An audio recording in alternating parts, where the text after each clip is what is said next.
welcome. In this lecture, I'm going to talk about what it means to prove that a function is surjective. Let's start by recalling the definition so that we can kind of piece together a little bit the logical structure of what we need to do. Okay, so f is surjective. So f is oops. When we say what f's domain and range is, so f from S to T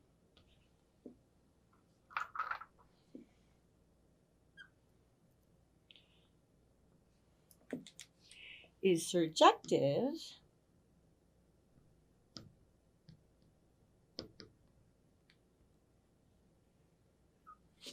if and only if, okay, so here's the statement, the logical statement.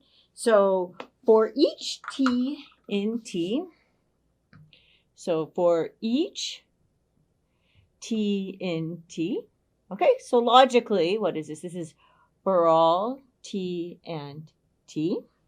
And then we have there exist and S in S. Okay, so there's a there exists statement. And then we have our what does it have to satisfy? Okay, so satisfying. And then what it needs to satisfy is that when we apply f to it, we get out that little t. So f of that element is going to equal t. So f of s equals t. Okay, so looking at this, this is a for all there exists statement. Okay, so this is a for all there exists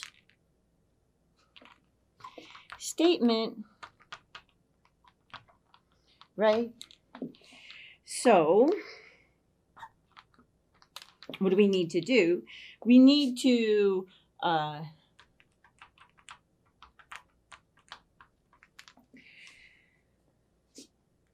we need to let this t be arbitrary. We need to let t, okay, so let t and t be arbitrary.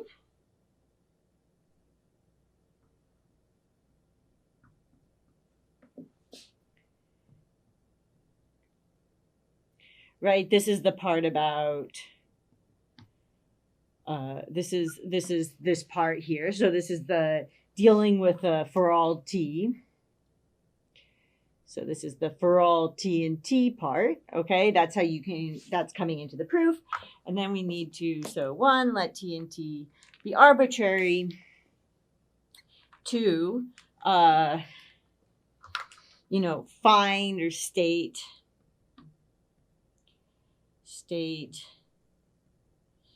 the S in S.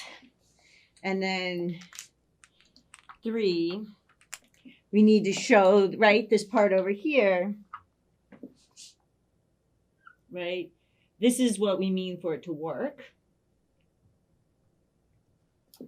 And then three is going to be show that our S works.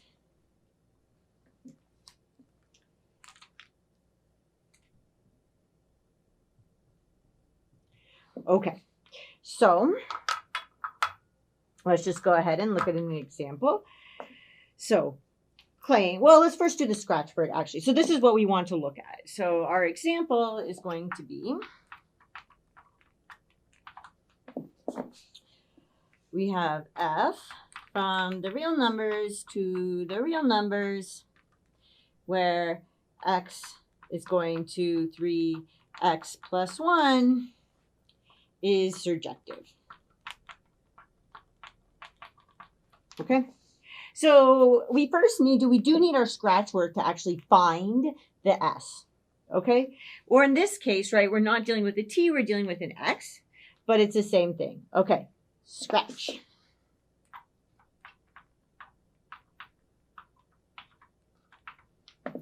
I usually like to kind of make it clear that what I'm dealing with is scratched by some squiggly lines. Okay, so we need to find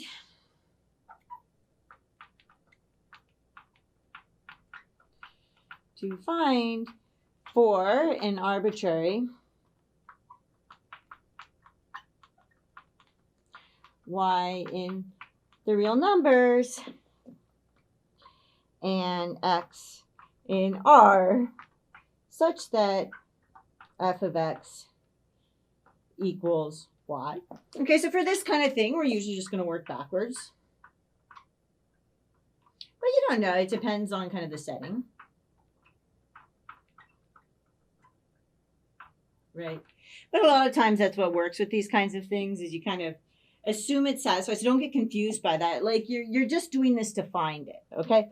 So we have y equals 3x plus 1 if and only if y minus 1 equals 3x if and only if we have that x equals y minus 1 over 3. Great. Okay. So we think that this is our, this is, right, this is contained in R. So we just need to check works.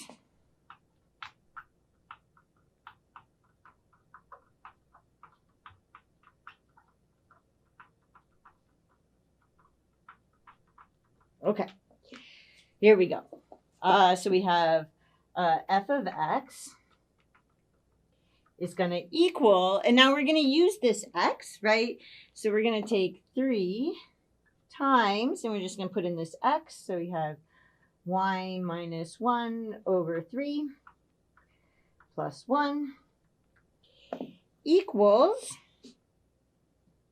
well, now our 3's cancel, so we're just going to get y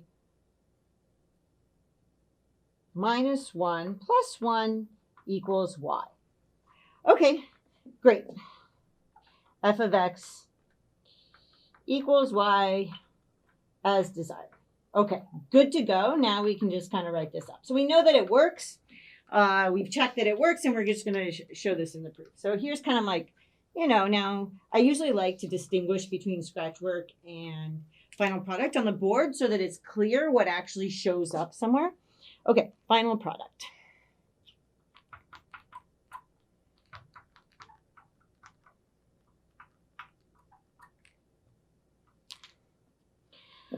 Okay, claim. The function f from the real numbers to the real numbers defined by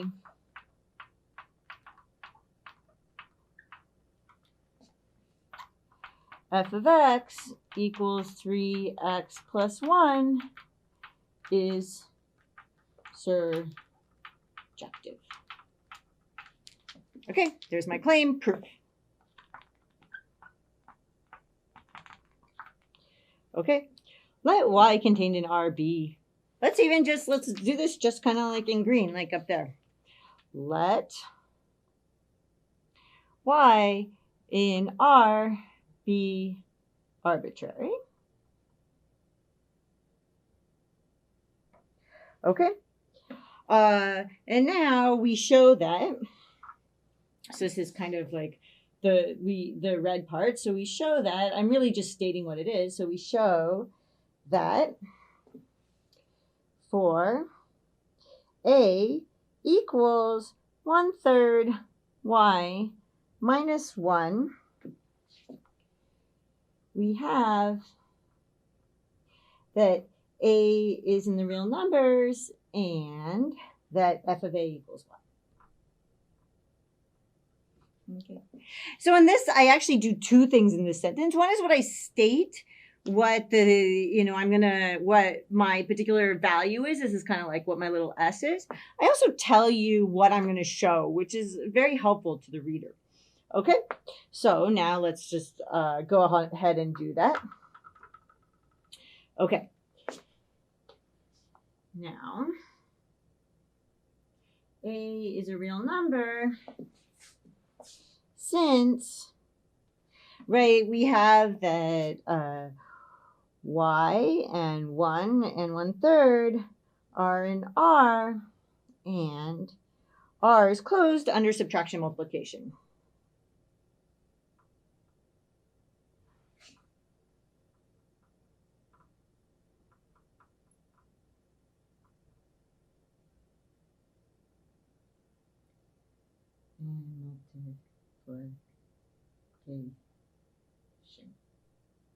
Okay, so we did the first part. We showed that it's a real number because it's built out of, using multiplication and addition, real numbers, and the real numbers are closed under this. So also, we have that f of a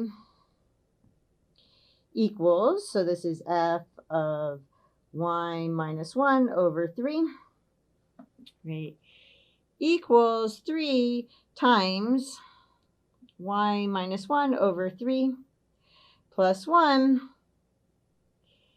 equals y, i.e. f of a equals y as desired. And we're done. Okay. So to really quickly talk about a few of the pieces that we did. We found the thing in our scratch work, and we even checked that it worked in our scratch work before we read out the thing. But we don't show how we found it in the final proof, right? This is the final proof here. Maybe I need to put a box around this. Let's emphasize this. This part here is my final product.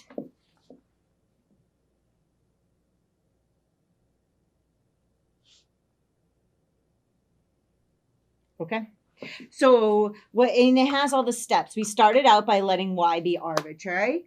We said what our particular element was, right? It had to exist. So we said what it was, and we showed that it was what we said. We showed that it worked, right? Okay. So then what do we, right? So we even said we're going to do that. So the next piece that I think is very important is to communicate, right? So let us know what you're doing, so it's easier for us to see that you actually did it. Otherwise, you're like, what are they doing right now? And it gets very confusing. It's much easier to the reader if you know what you're going to be doing.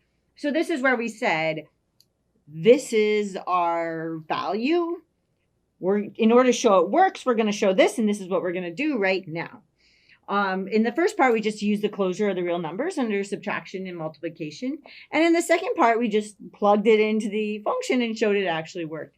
And so that was all that we needed to do. Okay, so surjectivity, it's a for all there exists proof.